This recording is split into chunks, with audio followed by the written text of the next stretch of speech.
Ამიდი ხვალ 28 სექტემბერს.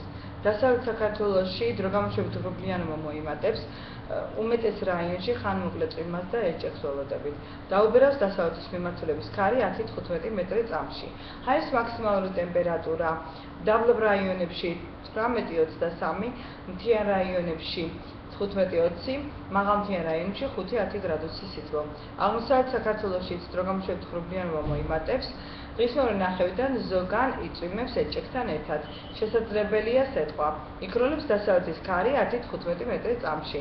ჰაერის მაქსიმალური ტემპერატურა დაბლობ რაიონებში 22-27, მთაში 16-21, მაღალმთიან რაიონებში 13-18 გრადუსი სითბო. თბილისშიც დროგამოშვებით უბრალიანობა მოიმატებს. დღის მეორე ნახევრიდან ხანმოკლე წვიმა და ერჭექი იქნება. იქროლებს ჩრდილო-დასავლეთის ქარი 10-15 მეტრი წამში. ჰაერის მაქსიმალური ტემპერატურა +25 გრადუსი.